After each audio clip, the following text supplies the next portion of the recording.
All, నేనైతే ఇక్కడ pesarattu prepare చేయడానికి ముందుగా పొట్టు మినపప్పు 1 కప్పు, రైస్ 1 కప్పు మంచిగా నానబెట్టుకోవాలి ఓవర్ నైట్ అంతా.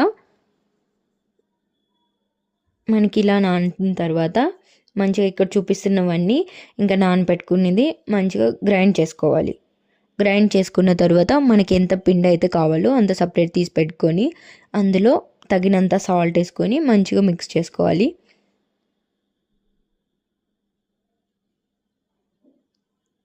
ఇదైతే సండే మినీ వ్లాగ్ అండి. పెసరట్టు అయితే చాలా మంచిగా వచ్చింది, క్రిస్పీగా అండ్ క్రంచీగా, టేస్ట్ కూడా చాలా బాగుంది. దీనిపైన మనం ఉప్మా వేసుకున్నా కూడా ఇంకా చాలా బాగుంటుంది. దీనిపైన కొంచెం ఆయిల్ వేసుకుందాం.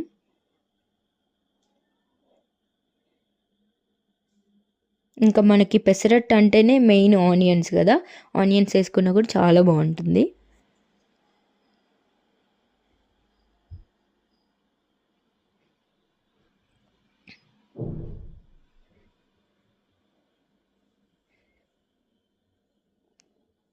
ఇప్పుడైతే మా హస్బెండ్కి అయితే వేసిస్తున్నాను మంచి పెసరట్టు వేడివేడిగా.